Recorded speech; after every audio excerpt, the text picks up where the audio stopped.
Sometimes the smallest parts are the ones that keep your entire workshop from grinding to a halt.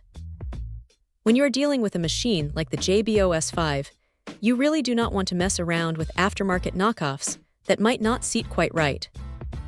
That is where this specific spindle, part number 6,286,894, comes into the picture.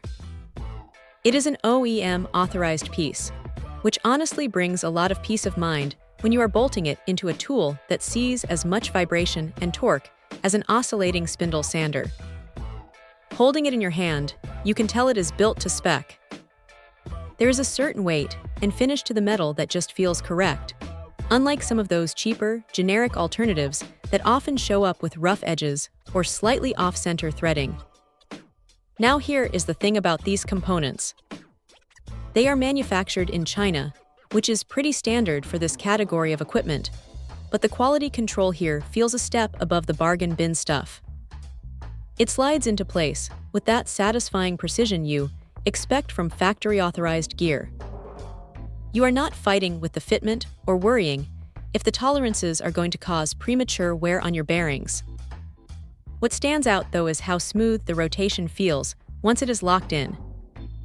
There is no play, no weird wobbling, just a solid, consistent movement that makes you realize how much your old, worn-out spindle might have been holding back your sanding results. Of course, it is not all sunshine and rainbows. It is just a spindle, so do not expect it to change your life or make your projects finish themselves. It is a utilitarian piece of hardware, and the price tag reflects that OEM branding, which can be a bit of a sting compared to the no-name options floating around online. You are paying for the assurance that it is going to fit perfectly the first time, and for most people, that is worth the extra few bucks.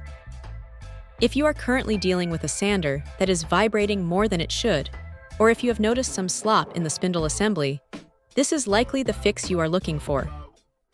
It is straightforward, it does exactly what it is supposed to do, and it gets your machine back to running like it did the day you pulled it out of the box. It is one of those quiet, reliable upgrades that you will probably forget about the moment you start your next project, which is exactly how a good replacement part should be. If you value your time and want to avoid the headache of returns or poor fitment, sticking with the authorized part is the way to go. It is a solid, dependable piece of kit that gets the job done without any unnecessary drama. Check out the video description for updated price.